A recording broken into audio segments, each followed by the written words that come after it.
Assalamualaikum warahmatullahi wabarakatuh. Saya Ahmad Salman. Di sini saya akan menjelaskan materi finansial secara singkat untuk memenuhi tugas individu. Langsung saja dari saya, mulai dari materi finansial teknologi dari perbankan digital. Perbankan digital itu merupakan layanan perbankan yang memanfaatkan teknologi untuk memberikan berbagai macam layanan kepada nasabah dengan lebih cepat dan lebih mudah, fleksibel, dan bisa digunakan di mana saja. Manfaat perbankan digital itu efisiensi transaksi lebih mudah, bisa diakses di mana saja, menggunakan teknologi untuk menguatkan pelindungan data nasabah. Dan biaya juga lebih rendah dan lebih cepat. Contoh bank digital di Indonesia itu ada beberapa seperti Bank Jago, Sibank, Digibank, ataupun kalau di BCA sekarang ada di My BCA-nya, di aplikasi digitalnya. Namun tantangannya juga sangat beresiko, meskipun banyak keuntungan juga perbankan kan memiliki beberapa tantangan seperti keamanannya, banyak resiko penipuan, hacking, dan literasinya itu tidak semua orang memiliki. Tidak seorang memiliki handphone, tidak semua orang juga mengetahui tentang digital. Seperti di daerah-daerah tertentu kan yang susah sinyal di pedalaman. Dan ada di digital finance. Digital finance itu digital yang merupakan istilah yang merujuk menggunakan teknologi digital dalam sektor keuangan. Ini juga mencakup beberapa macam aktivitas keuangan yang semua melakukannya dengan perangkat digital. Seperti digital finance itu meliputi beberapa seperti pembayaran digital menggunakan uang elektronik, kartu debit, dan dompet digital untuk melakukan transaksi. Dan perbankan online, layanan perbankan itu memungkinkan nasabah mengakses rekening dan bisa melakukan transaksi melalui internet. Dan juga kriptokurrency, mata uang digital yang menggunakan kriptografi untuk keamanan transaksi. Dan insurans itu penggunaan teknologi meningkatkan efisiensi dan pengalaman pelanggan itu dalam institusi asuransi. Contoh penerapan digital finance dalam kehidupan sehari-hari itu kayak pembayaran menggunakan aplikasi e-wallet, membeli makanan atau apapun di supermarket menggunakan digital atau QRIS, bisa disebutnya itulah. Efisiensi transaksi bisa melakukan lebih cepat dengan biaya yang lebih rendah. Dan tapi tantangan juga ada juga seperti keamanannya, risiko penipuan, pembocoran data, dan perlunya kerangka regulasi yang lebih jelas, melindungi konsumen, menjaga stabilisasi sistem keuangan. Dan tidak semua orang juga mengetahui tentang ini. Seperti daerah-daerah yang saya sebutkan tadi, daerah pedalaman kan jarang ada sinyal seperti di kampung-kampung. Dan selanjutnya ada di insurans dan insurtech. Insurans dan insurtech itu penerapan teknologi inovatif dalam asuransi, meningkatkan efisiensi, memperluas jangkauan, dan memberikan pengalaman pelangganan yang lebih baik.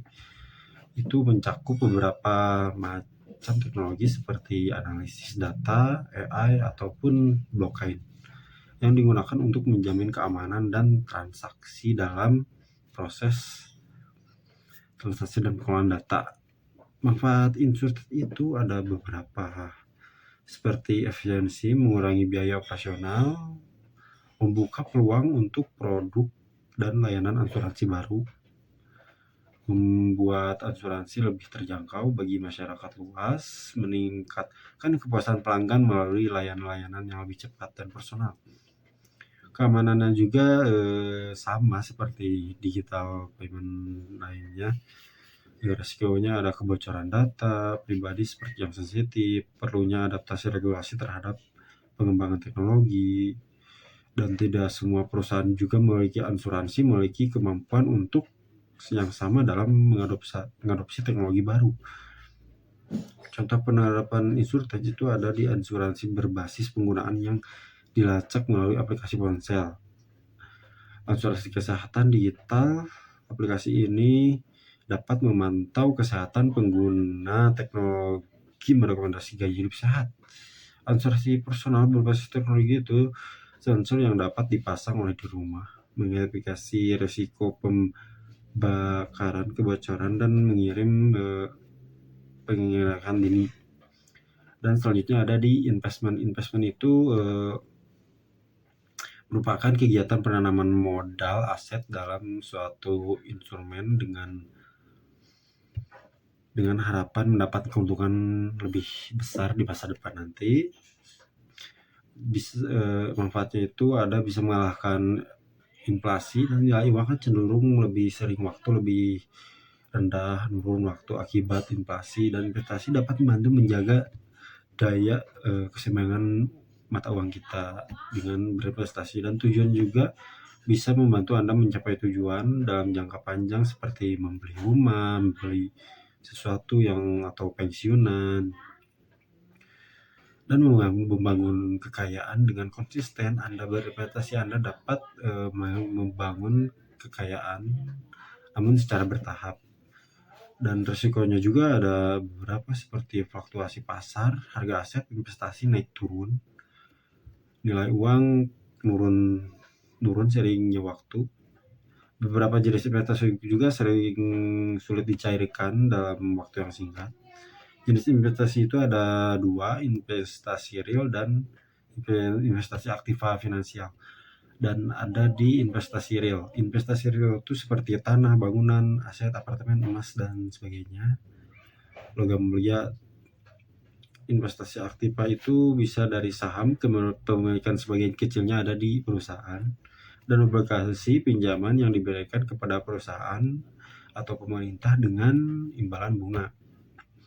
Faktor yang mempengaruhi investasi itu seperti tujuan keuangan. Apa yang Anda ingin capai dengan investasi, jangka panjang atau jangka pendek, dan jangka waktunya itu semakin panjang jangka waktu investasi semakin panjang, semakin besar juga potensi pertumbuhan investasi tersebut. Investasi sebagai mudah aset investasi dapat diubah menjadi uang tunai. Kesimpulannya itu ada teknologi digital telah mengubah cara kita mengelola keuangan, berinvestasi, perbankan, dan asuransi kini semakin lebih mudah dan efisien di digital. Namun kita perlu berhati-hati terhadap risiko penipuan, inflasi besar. Pentingnya kita memilih layanan keuangan yang terpercaya, memiliki riset investasi sebelumnya. Seperti banyaklah aplikasi investasi yang digital di HP, seperti ada di aplikasi Ajaib Kripto. Dan kita juga sebelum menginstal atau memainkan investasi di Ajaib Kripto harus riset dulu.